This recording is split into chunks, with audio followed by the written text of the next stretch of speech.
Aray. Mama mo, blue. Do your makeup gamit yung tabo. Follow kita. Grabe naman to. Pati ba naman tabo? Ano, iisa-isa nyo yung gamit ko dito sa boarding house? Dahil uto-uto ako at talaga magpapauto ako sa inyo. Meron na po tayong tabo, pinatuyo ko na. Rabas ko to sa'yo eh. Nilinisan ko na ito kanina and pinatuyo ko pa talaga yan para sa'yo ha. Pag ako lang talaga hindi mo finalo ha, nahirapan ang puso at damdamin ko dito oh. Ang laki naman ng tabo na to, di nyo na nakikita yung pagmumukha ko. Follow mo ako, abangan ko yan ha, abangan ko yan. Sa mga nagpapa-challenge nito, ang dami-dami nagpapa-challenge itong tabo na ito, ganyan. Di ko na nga maisa-isa yung iba, di ko na mahanap kasi nga ni, doon pa siya sa mga nauna kong pinost na get ready with me. So perfect, basic lang naman pala. Kayo magpapa-challenge kayo, di man ako nahihirapan eh. Wow, over. Kang babae ka. Alam nyo ba lately, parang as in, hindi talaga ako totally masaya. Ewan ko, ang dami ko kasing iniisip, ganyan.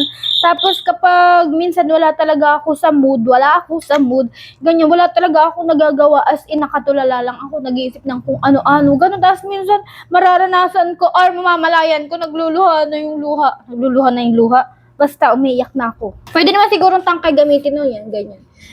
Kaya minsan, hindi talaga ako nakakapagawa-gawa ng mga get ready with me ko. Di ba minsan wala akong post na get ready with me? At kung minsan naman, naman ako asikaso, nakakapag-video ako, nakakapag-vlog ako. Pero minsan talaga, alam niyo, yung gusto ko lang talaga mag-isip-isip at tumulala dyan sa gilid-gilid. Nararanasan nyo rin ba yun?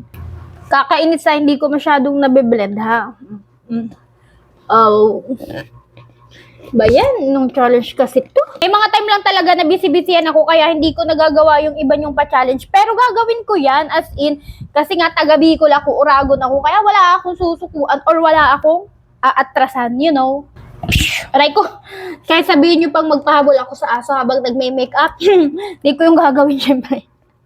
Ay, speaking of taga Bicol, opo, taga Bicol ako, pero I'm not speaking, English, hindi ako nagsasalita ng Bicol, hindi ako maalam mag-Bicol. Kaya sabi nila, hilaw daw ako na taga Bicol. Kasi naman, Tagalog talaga yung salita kasi, Tagalog yung nakagisnan ko salita mula nung pagkabata ako, kaya paano ako matututo mag-Bicol? Nakikita nyo na ba yan? Tingnan nyo yan. Nagwawala na yung tabo kasi kayo. Hindi talaga siya maayos na nabiblend.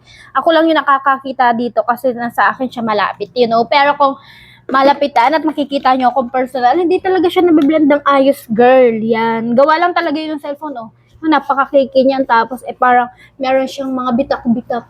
As in, kahit nung sa work ko, di ba, Diyos ko naman, Lord, yung mga taga Bicol na katrabaho ko, as in Bicol sila nag-usap-usap, tapos ako di ko maintindihan yung iba. Taga Bicol sila, taga Bicol din ako, pero parang na-out of place ako pagka ganun. Minsan nga, gusto kong i-challenge yung sarili ko, mag-Bicol ako while nagbe-makeup, kaso wala talaga, ang masasabi ko lang, magayudon ako. Charis! Walang napunta lang sa tabo. Siguro pagka hindi ako masyadong busy, aaralin ko yung mga salita na Bicol kasi nga, naiirita ako. Naiingit ako doon sa mga maalamag Bicol. Ang hirap naman itong i-blend. Wala rin nangyayari sa mukha ko. Napupunta lang doon sa tabo. Parang gusto ko na sumuko. Wala yung magiging before and after. Ito pa, paano pa tong eyeshadow na to? Para bang kalkal na yun. Para na ako dito nagbimi na sa aking eyeshadow gamit yung tabo na to. Tingnan nyo na, parang may handaan doon sa kapitbahay namin. Pwede kaya ito makapunta. Nagutom ako bigla, ganyan. Grabe naman to tabo na. Ayaw ko na talaga. Sugpo na ako. Kita nyo yan, gulo-gulo. Gumamit na akong salamin kasi hindi ko makita dito sa cellphone. Pero alam nyo ba, kadalasan as in nagme-makeup challenge ako, sa inyo lang ako nakaharap.